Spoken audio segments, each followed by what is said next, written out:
Welcome to another episode of The Creative Aspect. My name is Light, the host of this podcast, which is all about marketing, branding, advertising, and everything else in the creative world. I say this a lot, and I do mean it. Today, I have the distinctive honor to interview a friend of mine, and I'm just going to pass her the mic so she could tell you a little bit about herself. Oh my God. Maria Rodriguez Suazo. Hello. How would you describe yourself? Oh my gosh, I don't know. I feel like my hand is like in everything. So Okay. I'm going to try to keep it simple, but I would describe myself as a entrepreneur, lifestyle content creator, creative in general. I love all things creative. And just a girl, Latina, pursuing her passion, pursuing what she loves to do. You said that with the accent too, the Latina. Yeah. Yeah. Yeah, I take a lot of pride in, being Latina, taking up space as a Latina in whatever environment I'm placed in. In this case, I love content creation, all things creative, and yeah. Well, since you want to jump into the questions that I have for you, let's dive straight into that. Yeah. So, Maria, what is it like being a Latina in the creative space? I love it because I get to collaborate with other Latinas and Latinos. And I feel like when we collaborate, it's like we're telling a story. Like even something as simple as sharing an outfit or sharing a day in my life. I always like to sprinkle in some kind of representation for the Latino culture because it is such a big part of my life. Right. So I love that I get to tap into that in everything that I do. Right. But the representation part can be challenging at times as well because it's not as easy to grow in terms of not just in social media space, but in career wise. Like if you are branching out into different parts of, creative business or it is challenging, not just because I'm Latina, but because I'm also a female. So it can be challenging in the sense of like representation and finding your voice. Yeah. But once I've grown confident in my voice, it's been like so freeing to just be myself, share my crazy family on the holidays on YouTube, and people love, like, it's like taking pride in, it gives me a sense of pride for sure in everything that I do. Now, like, walk us through your childhood. Like, were you always proud of your heritage? Oh my gosh, that's a great question. I was always proud of my heritage and my culture, but I didn't always feel freely to express that I was proud of my culture. Yeah, I think I could resonate with that. Yeah.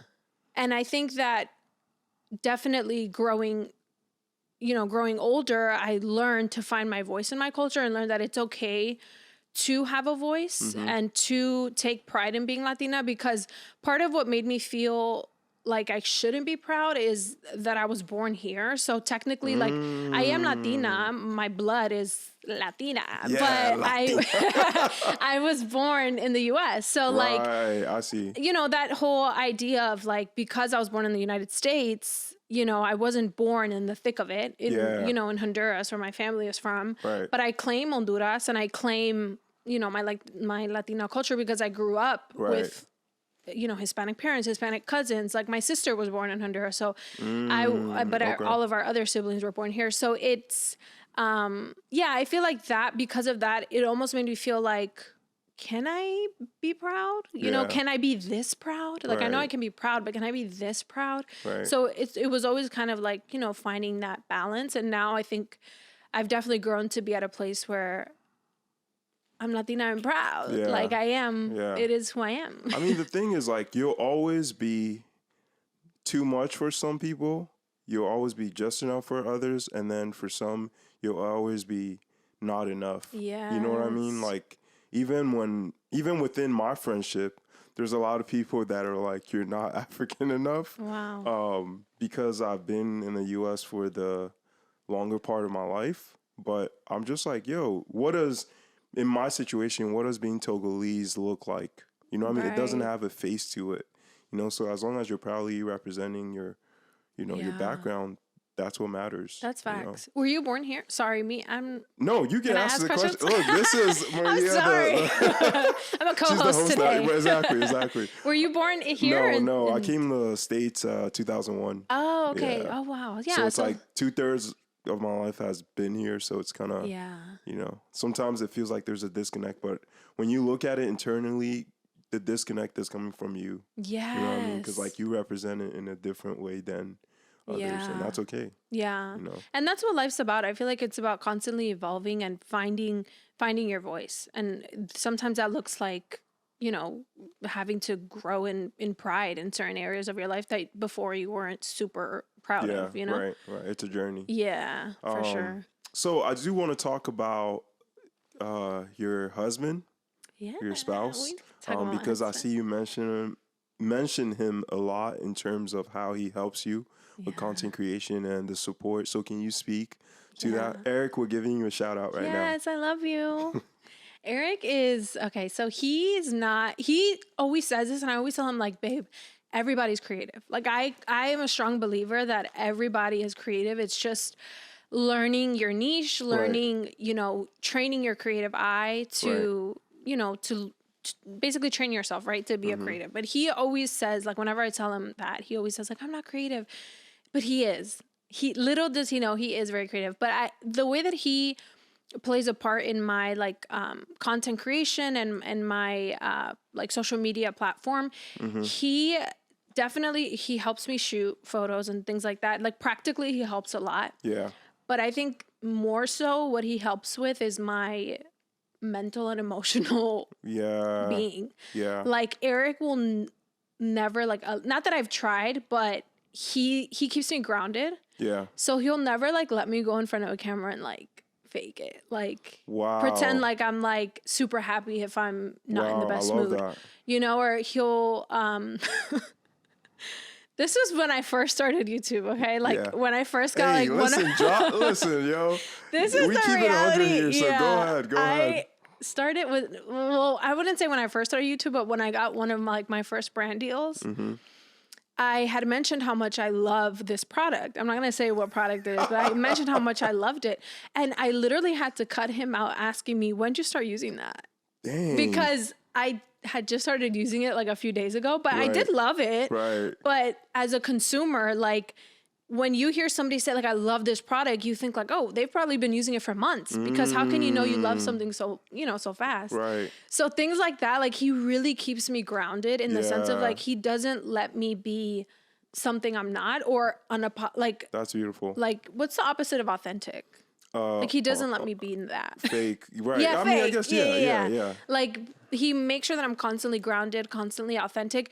And he's honestly, like, my place of safety. So whenever I, like, no, seriously, like, whenever I vlog around him, or, like, I'd be getting shy a little bit, because I'm like, I feel like it's just me and my girls when I vlog, like, I don't expect, like, it's challenging to, like, sometimes vlog around him because I'm nervous. Right. But when he's my sense of safety, in the sense of, like, I know that I can't be anything else but myself. Yeah. Because, he keeps me grounded in that sense. Yeah. Like, he doesn't let me get lost in trends, or lost in just, what's hot, or what's in. He really just, like, keeps me grounded. So yeah, he plays a very integral part in my life in general, but when it comes to content creation, in that aspect, for sure. So, like, what are some practical ways to remain authentic as you're creating content? Because, listen, don't attack the messenger, but word on the street is, right, people's perception of content creators and influencers are not the best thing. I'm sure you have heard way more negative things than I have, right? I'm just here to set the stage clear. Yeah, no, I love that. I love that question, because I think as a consumer, because I create, but I also consume content as well. So as a consumer, you can kind of tell when things are a little unauthentic or not, authentic to, that individual, or to just in general. Like, I feel like as humans, we can tell when something is authentic, right? As humans, we can tell when interactions are authentic, or when things feel right. And I think that the key to staying authentic while being on social media is staying true to your intention. Like knowing your intention. Why are you doing this? Why do you want to build a community? Because ultimately that's like the goal. It's to build a community, a trustworthy community, a community that trusts you with, you know, whatever platform you're building. And it's okay if you don't feel authentic all the time, because as you create content, you can be surrounded by trends. You can be surrounded by the new viral product, or, you know, like you can fall into those pressures. And I think it's normal.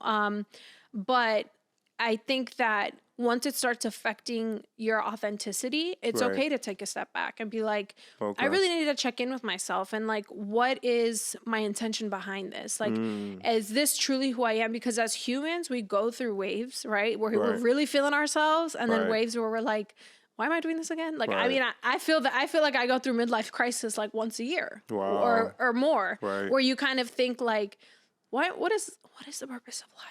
No, I'm kidding. Not that deep, but not like that deep, but maybe like kind of like, yeah, like it can get that deep sometimes, but like, you know, sometimes as humans, you go through these waves, and I feel like it's okay to take a step back to really ground yourself and find your authenticity again. Yeah. But it's about finding a balance between doing what you love and what other people love, because you obviously want to create connection with your audience. So you want to create things that they will interact with and that they'll like, but it's not all about that. It's kind of about finding a balance between the two. Yeah, I mean, I know it has to be challenging just because, like, technically you are in some ways the product when you're creating content, right? Like, you kind of become the product for the consumer.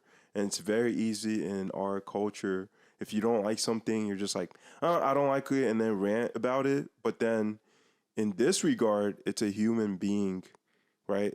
Yeah. They're not a product. You just think they are, but they're not a product. Yeah. You know, so while we're on the topic of mental health, like as a content creator, what are some actionable things that you do that you can share with others in your realm? Yes, to stay sane and happy and at peace. Yes, I that's like my number one priority, especially as I get older. I feel like I've gotten more in tune with my spirit, with my mind, like my mental health. It's just, I've never been this self-aware of my mental health ever. Like, I feel like the older I get, the more I'm in tune. And then you know, combine social media with that and like societal pressures, and it can be challenging. So some actionable things, I recently started implementing this, and it's been a game changer. Not being on my phone the first hour of my day has been so incredible, because I didn't realize that just those 5 minutes of scrolling, for me, it wasn't 5 minutes. I'm not going to say how long, but it was not 5 minutes. But I know some people, you know, I mean, have good self-control. I don't. I can scroll and scroll and scroll. But especially in the beginning of like the first thing in the morning, what you consume as soon as you wake up can really dictate the rest of your day, whether it's intentional or not, or like, I feel like it's more in your subconscious. Yeah. Like what you start your morning with can really like change the trajectory of your day. So I've recently decided to, you know, first hour of my day, no phone. And I've been so productive. My mind has been so clear. I've had so much like mental clarity, and I love it. And it's not like what I was consuming was bad, but it's more so like it was very distracting. Yeah. And, you know, as we consume social media, I love social media. I love, you know, all the different platforms. Yeah. But there can also be negatives to it. So you kind of have to find a balance between, you know, protecting what you consume. Yeah. So I think definitely as a content creator as well, because, you know, you spend a lot of time on your phone, just give yourself 1 hour in the morning to just focus on yourself, focus on your mind, maybe, you know, get your body moving, journal, meditate, whatever it is that you feel like makes your mind clear so that you can be your authentic self. So since your job is heavily predicated on social media, I imagine it's kind of hard to take a break from it so that you can be mentally healthy to go back and work. Yeah. You know what I mean? Yeah. So it's kind of like, it's a challenge, but I do like that 1 hour because it really does set the like pace for the rest of the day. Yeah. Whatever you consume in the morning. Yeah. So, it can be challenging because your work is tied directly to you, as opposed to like, because I do have a traditional, like a 9 to 5 as well. So I do both. Yeah. Whereas my 9 to 5, I still get paid whether I show up. I see what you're saying. Upset. Yeah. You know, because I don't really like interact with people much with my job. Because like you're still gonna show up regardless for social media. You know what I mean? But at your job, you can be in any sort of mood as long as the work is completed. Like no one really, it's sad, but no one really cares about you. Yeah. You know what I mean? Which is like society. It's true. It's so true. Whereas social media, like you have to be in a good mood to like create content. I mean, there have been situations and like in my vlogs and things where I'm open, honest about my emotions. I'm not really having the best day. I'm in a rut. Like I'm honest, but it's like not every day. Like you have to, you know, show the good side as well to like, you know, your life in general. Like it's okay to have off days for sure. It's okay to not feel okay all the time. Right. But you do want to make sure you're showing up like you're the best version of you sometimes. Yeah. So yeah, it can be challenging for sure. Yeah. Totally get that. So let's talk specifically about what you do, right? So how would you best describe what a lifestyle content creator is? So lifestyle content creator, what I would define it as is a content creator for lifestyle. No, I'm kidding. I'm kidding. No, but I think that basically... That actually makes sense. I just feel like I can't niche down to makeup or to fashion or to wellness or to fitness because like, I feel don't like... box me in. Yeah. Can you look at the camera and tell them like, don't box me in. No, but that is one influencer myth right there that I think is a myth. I don't think you need to niche down. I think that niching down is the best way to grow, but what is your intention behind niching down? I don't necessarily think you need to niche down to be successful, whatever that looks like for you, whatever success is. Because you define that. Yeah, I think you define your own success. And success to me is showing up and doing what I love. And when I'm niche down, I don't feel like I enjoy it as much. So it's yeah, I think lifestyle is more so. That's very respectable. Yeah, I think that it's easy to grow on social media. I don't want to say it's easy for like it's challenging. Each platform has its own thing. Right. But niching down is the easiest way to grow for sure because your audience knows what to expect. They know who to go to. If you're niching down to makeup, they know you're going to deliver makeup looks. You're going to slay every look. If you niche down to fitness, they know you're going to bring, you know, the best workout and they can rely on you for that. So it's very easy to grow in that sense, but it can be very crippling in the sense of like, if I were to niche down to makeup and then I come out with like a random fashion post, it can throw your audience off. So then you kind of feel like, you know, like you have to stick to one thing where I feel like mentally, like I can't really thrive that way. So lifestyle is more so just a general, like I'm just here showing up as myself and sharing, you know, what I think would be a blessing to your life. Whether that's styling my newest sneakers or sharing like what's been keeping me mentally clear lately. Right. So what do you say to the naysayers that are like, yo, content creation, like this ain't a job. You know what I mean? Again, this is the messenger. I see it all the time. Okay. So you know what I'm talking about. So don't think I'm a hater. I actually support, you know, content creators as one myself. Yes. But yeah, what do you say to the naysayers that say that like, yo, content creation is not a job. Like these people are just full of themselves. Like what's your, you know... I'm going to try to be nice. Okay. Because I feel like I have a lot to say. But overall... And this is a platform for it. So give us a blunt truth. Obviously, we don't cuss on this show. And not that we don't? Would cuss. It's like that. Okay. I think that a lot of the naysayers... I want to know what their passion is first. Because I think it's easy to knock down other people's passions when you don't have a passion. Dang. I'm sorry. I know, sorry. That sounds so rude. Look, I'm so sorry. When you say guys. that, look in the camera so that they can look in your eyes as you tell them that. I would love to help discover your passion if you need help. But seriously, because when I see other people pursuing their passions, it doesn't bug me. No matter how ridiculous it is. Like I recently saw like on Twitter, people coming for this guy that's a content creator because he was filming himself grocery shopping. They're like, this is so corny. Like, I can't believe, like, this is his passion and this is what makes him happy. Not to like trail off. I'm landing somewhere, but I think that I get it. It's not for everyone, and that's okay. Like, I don't think content creation is for everyone, and not everyone likes to consume it. Right. But it's okay to just not have an opinion sometimes. Like, it's okay, you know? Like, you don't have to come for us. Right. We're just doing what we love. Like, it's fun.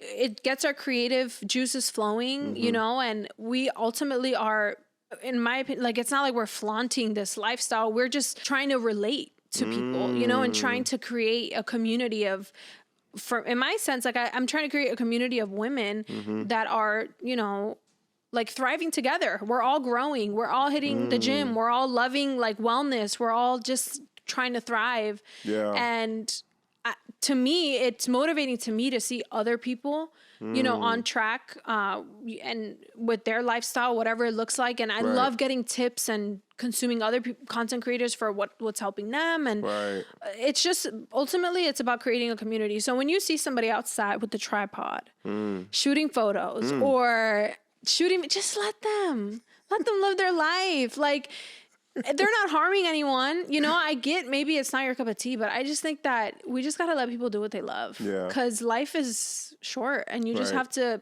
pursue what you love, no matter how ridiculous other people think it is. Right. But that wasn't even the question. I'm sorry. The question was, what do you say to those that say it's not a job? It is 100% a job. Yeah.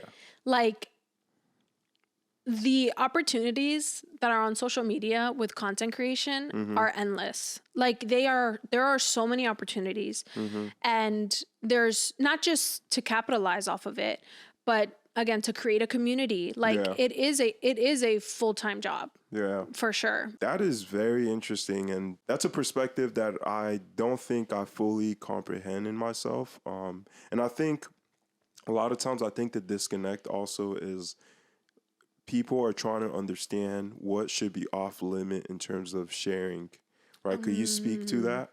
Yeah. Because a lot of times it's like, how do you know you're not oversharing?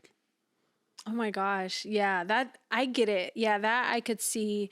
It's tricky because your platform is built off of sharing, and people feel a sense of community when you share. Right. So sharing is imperative to being a content creator. Right. But I think the boundaries are definitely relative. Like, okay. But the challenging part is, because you share so much or XYZ things, people feel entitled to know even more, you know? And I think that's where, as a creative or as a content creator, you can set the boundary. You know, you get to decide what you share. So you decide that. You decide. There are weekends where I'm literally ghost on social media. Yeah. I don't post on my stories. I don't post anything. And it's crazy because I don't know if it's a thing, but it's a thing for me, like content creation guilt, where I'm like, that would have been such like great content. Oh, I know exactly what you're talking about. Yeah, but I've never heard that term. Me either. I think I just said that right now. Okay. But this is breaking news. Urban Dictionary. Maria just came up with a term. It's called, what is it? Content creator guilt. Content creator guilt. And she defines it as the sense of regret when missing the opportunity to create content. On weekends, right? When it's like so much going on and I'm enjoying the moment and I'm in the moment enjoying it. I literally, there's moments where I don't pick up my phone because I'm just so in the moment. And then I'm like, dang, like I should have posted, like I would have loved to share that, because I like, you know, I love sharing. I love sharing, but I think that has helped me, you know, moments like that have made me realize like it's okay to not share everything. You know, you don't have to give people access to everything. And, but at the same time, because your platform is built off of sharing, like it is important that you create a balance for that. Yeah. And it really is whatever you're comfortable with, whatever you feel like. Just because another creator is sharing something doesn't necessarily mean, you know, you have to share it. Your platform is your platform. You get to decide what people have access to and what you want to share and don't share. And it's ultimately about what you feel comfortable with, you know? And yeah, content creator guilt is real, but don't worry because memories are the best kind of content. Dang, that's a bar. They are. Yo, this podcast, like every guest just comes on here to drop bar. Like it's, you make it easy, like you know, really appreciate it. You know, I heard it right. So you mentioned platform earlier, and I kind of want to touch base on that. You are currently on TikTok. You're currently on Instagram. You're currently on YouTube. Are you on Twitter? I am, but it's like more like news. Okay. What is your favorite platform of those so far? I have a theory that all content creators are still putting YouTube as the ultimate place they want to grow their community. Okay. And I've heard that, but I want to hear from you, like, what's your perspective on that? Yeah. So are you, just so I'm clear, because I have a favorite app that I like to consume content, and then I have a favorite app that I like to create content on. So which one do you want? Which one do you want to know? I just kind of wanted to know your experience with all of them, like, because right now I think some people are using TikTok as a way to ultimately gain viewership, and then kind of have those audience become like translate over to YouTube, because YouTube, from what I hear, still pays the best in some regards. YouTube, from what I hear, there's like more authentic community being built from it. So I just kind of want to know your experience from I think all those platforms. I agree 100%. I think YouTube is my favorite platform to create on. You're currently 20-something thousand. Yes. Right? Uh-huh. I'm sure you have that number exactly. 23, I think. Hey. But it's been a journey. It's been a journey, and I feel bad saying this because my YouTube girls are gonna clock me because I haven't posted in a minute. Well, 3 weeks is a minute for me because I like to post. I try my best to post once a week, but it's challenging, which is ironic because it's my favorite platform to create content for. Right. The reason being is because I feel the community on there is the most connected to me and to my platform. And the reason why is because if you think about it, like social media, like Instagram, TikTok, it's very short film, right? It's very short content. So you can consume a 30-second clip and like you're caught up. As opposed to YouTube, like you really have to go out of your way to like watch a YouTube video. It's really somebody that you feel connected to, that you like their content, you like to consume. So because of that, I feel like I feel more connected to my community on YouTube because of that reason. That makes sense. You know, they're more engaging. It's more like, it's more of a community. So I definitely see that. YouTube does, in terms of like platforms and payment, it does pay better. So I do see why content creators like try to, you know, build that platform. But ultimately it's just like I would consider YouTube like the movie, and then TikTok like Netflix shows. You know, like it's kind of just like you're getting your fix. Analogy. I'll pick it up when when I can. But YouTube, it's like I'm sitting down and I'm gonna like watch this. It. Like I got the popcorn. I'm watching this. Yes, I'm ready. Yeah, okay. That's how I would in terms of like creating, how I would like analyze it. Yeah, and I mean, you said something earlier about your YouTube girls clocking you if they see this, but I would say because you care that much about YouTube, it would make sense why it takes you longer to refine your approach. Not that you're not authentically creating there, but you know, it takes more time for you to be intentional in your posting there. So it makes sense why it would take longer. Definitely. Yes, that's a really good point, because it does take longer to edit a video. It does take longer to create a concept for a video. Like, what do I want to share this week? You know, a weekly vlog is, you're seeing snippets from Monday to Friday. That's a whole week, you know, of content. And then once you edit and post it, like it is more, it is a job. It is more time, but it's definitely worth it. Yeah. And because of all these different platforms, Instagram, TikTok, and as a creator, like you want to keep up, you want to make sure everybody gets fed, you know, like in the sense of like the people that are consuming your content. But it can be challenging to find a balance, especially because I'm not full-time. Like it can be very, very challenging to balance. But I think the best, like way to relieve that pressure as a content creator is to just, like, if you wake up every day and you know you're doing your best, but you didn't post on one platform or you didn't post on, like, it's okay. You know, it's okay, because I feel like once you look in this camera and tell the girl that needs, or guy, right, that needs to hear what you just said, because I think that was a really good point. Yeah. And someone, or hopefully a lot of people, can hear that and really be like, thank you, Maria. It's okay. It's okay if you don't get to everything you wanted to edit or everything that you wanted to post on all these different platforms.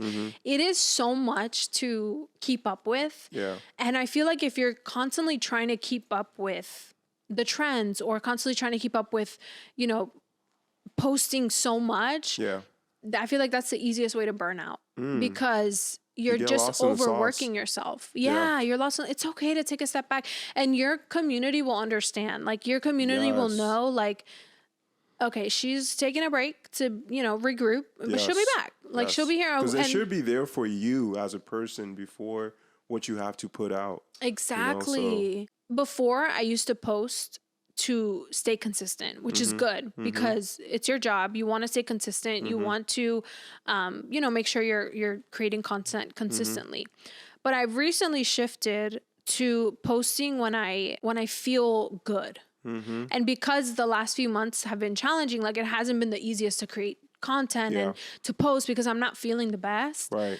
And you definitely see that impact in terms of, like, numbers or engagement. Right. And as before, it's so crazy that I'm even talking about this, because I feel like before I used to not look at numbers. Like, I used to not care about, you know, views or followers. Like, to me, I was just posting to post because I like to post and I like to share and I like to build a community. Right. But it's inevitable that numbers are directly tied to opportunity. Yeah, in the space. As a think of it, if you're a company, like, that's kind of the first thing you're gonna look at, you know. Yeah. I mean, obviously the person behind it, like, what they stand for, but you know, you're using them to reach the audience, so it makes sense why they have to look at the number. But within that, it also makes sense why you could feel the burnout, because it's like, dang, like, what am I, just numbers? Exactly. You know? Yeah. So that's why ultimately you have to take care of yourself. Yeah. Like,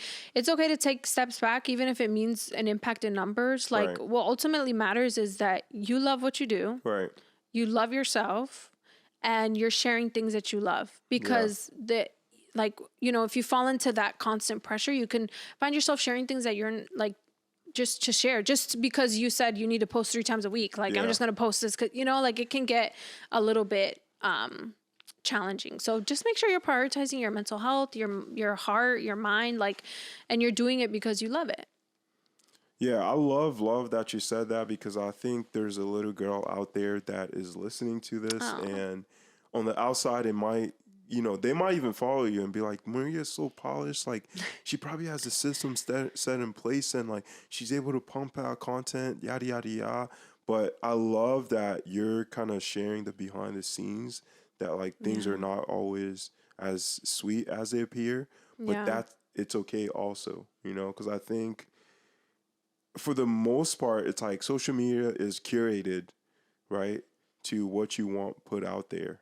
And sometimes it's hard for people to understand that, like, at the end of the day, as human beings, there's parts of us that feel everything, you know? So, like, sometimes when, instead of feeling like it's a system thing where it's like, I have to post this, I have to stay consistent, like you said, right? Take a step back and it's like, really just look at things like, how am I doing? Yeah. Right? Like, that's... And are you happy with what you're putting out there? Because for me personally, when I get into these, like, when I overwork myself, I tend to create things that I'm not the proudest of. And that's just how I work creatively. I know that I like to take my time with things. Right. I like to, like, watch things over and over to make sure I like it. Right. So if I wait the night before to do a post or like to create, you know, like I've done it plenty of times where like a brand gives me a deadline and the night before I'm filming the video and it's like, girl, like, you know better than this, but I just... If you're a brand, don't look at this. I know. It's still going to be good, I think, but it could, you know, when things that are done with time tend to be better, in my opinion, like in the way that I work creatively. That sounds like a proverb. Good things take time. Yeah.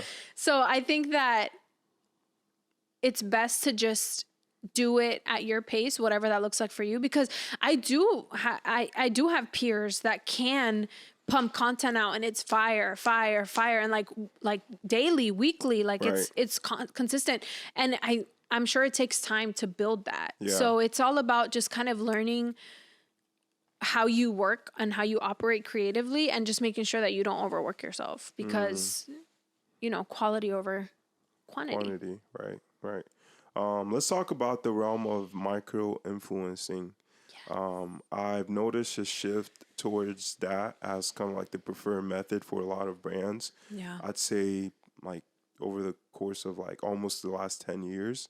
So can you speak to that? Like, what advantages you think partnering with a micro-influencer has over someone like the Kim Kardashians of the world? That's a really great question. I think Thank you. It was I just thought of it.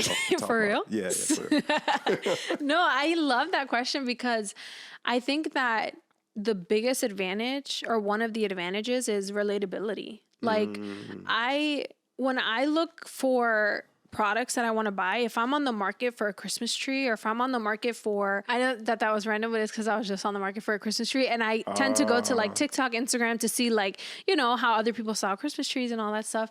Okay. So I definitely think that relatability is a thing that has the biggest impact when it comes to consumers. Okay. So when I'm consuming a product and I'm looking to consume a product, I want to hear from someone that I trust, someone that has built a rapport and has built a community that I trust, you know, and I like when it comes to like big influencers, they definitely have a big impact still. And there's still benefits of working with big influencers.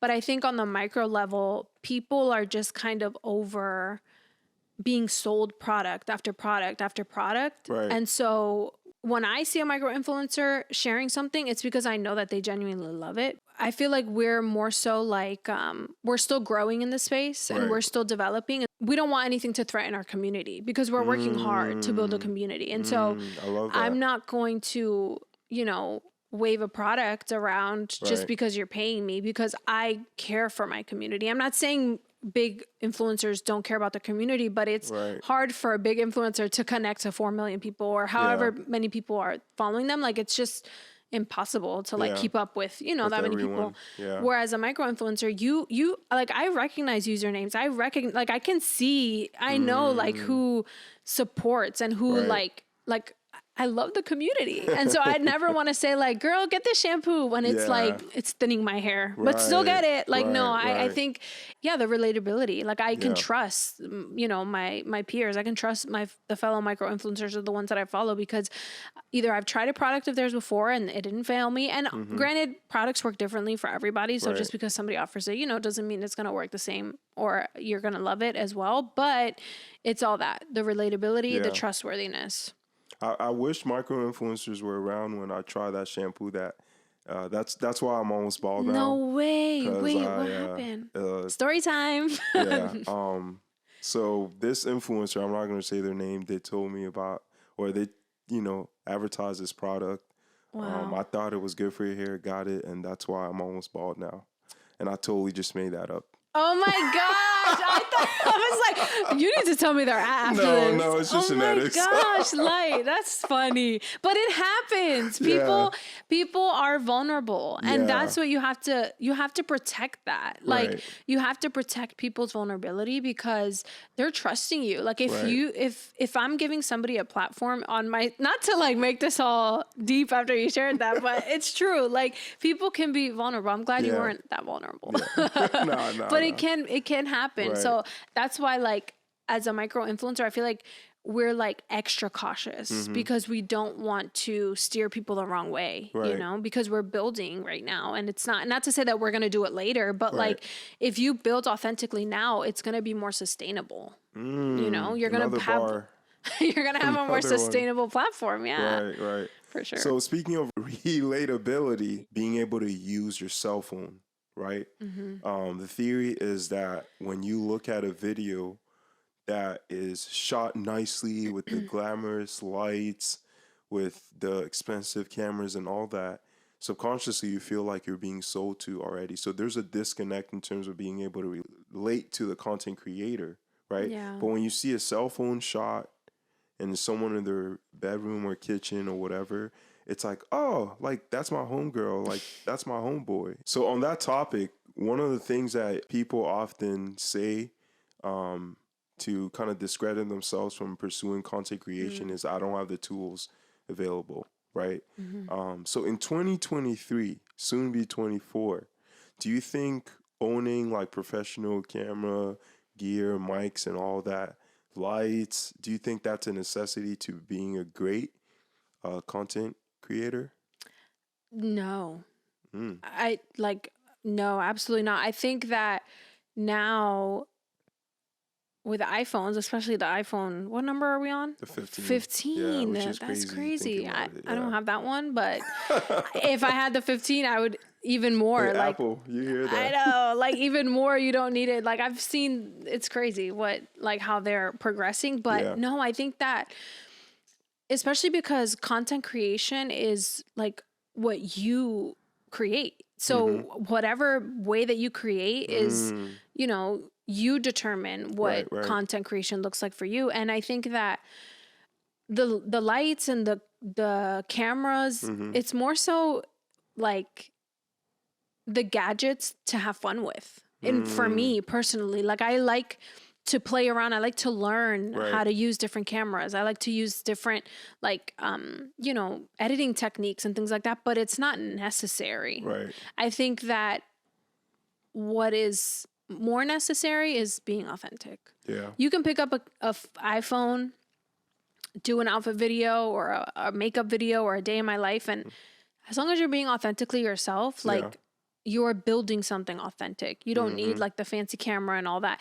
If anything, like people relate more to iPhone content. It's more relatable. Like people can identify more with that as opposed to everyone has access to that. Yes. And I've even noticed like, and I've talked to some of my peers too in the space, and they agree that as a content creator, when we create content that's like high quality with camera, 4K, whatever, gimbal, like, you know, the high tech stuff, it usually doesn't perform as well as iPhone does. And I think that the reason why is because people don't relate to that. Like you mentioned, like it feels very salesy. It feels very like, this is not the platform for that. This is, you know, and it's very, it's challenging because as a creator, it's so much fun to use cameras. It's so much fun to use, but it's definitely not necessary. If anything, people relate more to iPhone. Yeah, I think micro-influencers and content creators have kind of redefined what the word professional looks like. Yeah. Because like professional in the context of like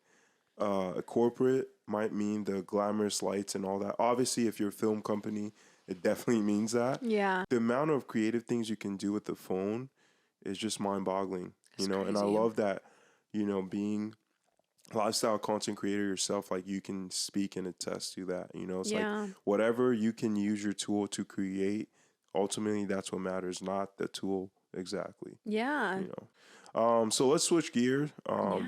What do you feel like your life is going to look like in the next 5-10 years, right? As a content creator, is that something that you want to continue, or are you using this to propel yourself into something else? Yeah, I feel like... And if you want to share tea to anything, you know, no pressure, but the last two guests, you know, they've been able to drop like, you know, whatever. Like what? Like secrets? No, I watched the 2 episodes. I know Moses and I know Sophia, they drop gems. But yeah, so content creation has definitely, I feel like it's opened me up to a whole new world of opportunity. Literally. Because when I first began YouTube in 2016, like I didn't know. And I think back then too, there were like, you know, the OG YouTubers that, you know, started sharing on YouTube and stuff. But I didn't know that like it could be a career. Like I didn't know that you could make it a career and get paid and like, you know, for it to be sustainable. And even then, like, even if up until some time ago, like it still wasn't my full goal for it to be my full time. It was really truly a hobby that I just love to do. But now I think that because it's developed me creatively, I have gotten like this itch to just spend the rest of my life creating whatever that looks like. I don't think that I have like a specific way that it looks like because I'm so open to, you know, different opportunities. But I definitely can say creative Adspect, sneak peek that I am soon going to be launching a business that will be fully creative. That will fully be me just like creating. And I see myself doing that for the rest of my life. I know that sounds so crazy. Imagine me a grandma editing a video. Oh my God, that's going to be crazy. Listen, this is another breaking news. Like at this point, I should just like be a news channel. You should be a tea channel. Yeah. Like what's the tea with this creator? What's the tea with this brand? Literally. No, but it attests to the community you're building. Like this is a safe place. I appreciate it. No, thank you for the opportunity for allowing like us to share and to feel, if anything, it's like creatives building each other up to pursue their creative goals because you definitely need a good community of people, a good community of creatives to help launch your dreams, you know, whatever that looks like. But it is in the next 5-10 years, I do see myself owning my own creative agency, doing what I love to do, content full time and YouTube full time. And it's crazy because before it was never a thing, but now I feel like I've evolved into believing in myself and like betting on myself and knowing that there's opportunity for everyone and you just got to take a chance on yourself. Because we're all in this together. Literally. That's literally what it is. We're all in it together and we're all supporting each other to grow in whatever that looks like. Like, I know that if and it's going, not to talk too much about my husband, but going back to my husband, talk about him. He is Eric, this is another shout out for you. Another shout out. He is so supportive. He literally told me, like, your happiness is my priority. So whatever makes you happy, you go for it. And if in 4 years, 5 years, I change my mind, it's okay. And I think that that's what, not just creatives, but in general, when you're launching something or when you're taking a step of faith into something new, you can be filled with so much doubt. You can be filled with so much fear. But we never, like, it's rare when we think of like, what if this works out? Like, what if this actually is like, what if this is crazy enough to like actually work? Exactly. And it's worth taking a chance because if it doesn't work, you know, we'll find something else. And that's it. Like, at least you could say you tried to do it. So any content creator out there that wants to be a content creator, but has not stepped out to do it, just do it. Just pick up the camera. Just do it. Like Nike. Do it. I was looking in the wrong camera. Like Nike. Literally, just do it. They're genius for that. Like, it's so simple, but it's so true. Just do it. I have a few more questions for you before I kick you out your own house. Right? So, Maria, being that in a sense, your job is to convince people, right, to buy things or subscribe to things, like, would you say that's a fair assessment before I continue the question? Why? Can you see in my face something? No. I'm literally just asking. Because I see that for sure. Right. Like, I mean, correct me if I'm wrong. No, I think that it's true. I mean, that's how you make, if you tie job to monetary gain, that's how you make money, right? And content creators, people, affiliate links and branding. So it is true. It is a fair assessment. But I will say that your individuality and your authenticity overshadows that. Or at least that's my aim. That's my goal, is for that to overshadow like the, the sponsoring and the branding and all that stuff. But it is a fair assessment in the sense of its monetary gain is directly tied to that. Okay. I never thought of it like that. Thanks for clarifying that. My intention is always to have you set the stage clear. Yeah. If that's how you say it. Yeah.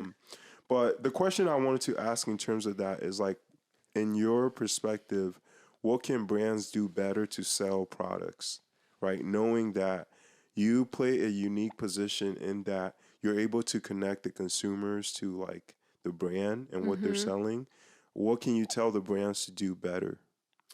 I think that one of the things that they can do better is allowing a little bit more creative freedom, because nobody knows your audience better than yourself. And I think sometimes brands can be a little bit, I mean, I get it, right? They're paying you to deliver something specific. Right.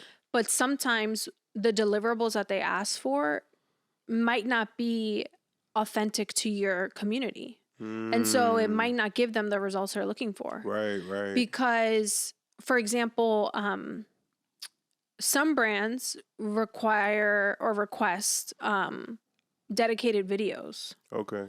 What is that? So, for example, on YouTube, like a dedicated video would be like a dedicated review.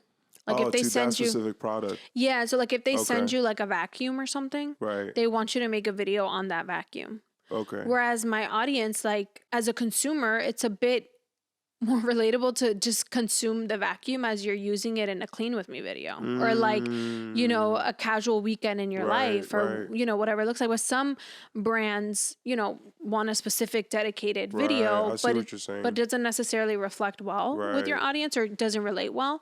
So I think brands can be better in the sense, what they can do better is be more flexible with the creator, because ultimately the creator knows their audience. Right. So it's kind of just finding a middle ground, to see what best interests both parties without sacrificing, the results. But but I think brands for sure in that aspect. And I think sometimes they feel like they're trying to get the most bang for their buck if they're paying, or if they're going to send a product free to review. They're like, yo, like this will cost us X amount to send to you. This costs X amount to produce. So like, we want to make sure that we get the most out of it. And in their mind, they think creating a 10-minute video on just that. But I love what you said, because it's like that disconnect is something that you can't overlook, right? If your audience is not receptive of content like that, then seamlessly putting it in your everyday videos makes more sense than going about it from a perspective of like a channel that all they do is solely, produce review videos. Definitely. So that's a really good point. Yeah. Well, on that note, I know that's kind of a weird note to end on, but I do want to pass you the mic, even though it's right in your face. Is there anything that you want to say? Anything on the horizon? Any words of encouragement? The floor is yours. Well, first I want to say thank you for having me. This was really fun. I really love what you're doing with the podcast, and thank you. All the just the community that you're building is amazing. Thank you. And I just, I want to encourage any content creators out there that may have experienced a funk recently, or are kind of in a transitional period. Just stay true to who you are, stay true to why you started, stay true to yourself, and the rest will come. I genuinely believe that blessings come to those who stay authentic and humble. Like those are like my two things, like stay authentic, stay humble, and you'll see the way will be paved for you. And just stay humble, stay authentic. And if you are a content creator out there and you're looking for resources, or you want to connect, hit me up. I do have, I'm going to plug here a little content. Plug everything in it. I do have a content creation planner. If you need help getting organized or staying on track with your goals, with your scheduling, there is a planner out there that I made. It's digital. It's if you know, it's no excuses. That's what she's trying to tell y'all. No. I'm saying like, yeah, you don't gotta wait for shipping. Like it's automatic in your email. You can't be like, dang, like I would have got it if it would have been my inbox quick. Well, no, it can be. It can be. You literally just download it, and it's really helped me stay on track. And I think that I'm very much a planner, so I kind of have to see like things, you know, in full, and it's really helped me. So if you need some organization, any resources, hit me up. We can be friends. So as a tradition to ending every episode, the plan is look into your respected camera, and we're just gonna stare, blank, no music, no audio for 10 seconds. For real? Yeah. Well, what happens if you laugh? You can laugh, but you're just not saying anything. You're just looking at the camera and saying nothing. Okay. All right. Wait, is this for real? Like, I can never tell when you're joking. No. It's for real. It's for real. Okay. Yeah. Ready? All right.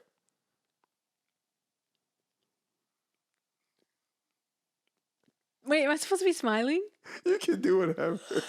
I'm like trying to hold my smile. I looked away.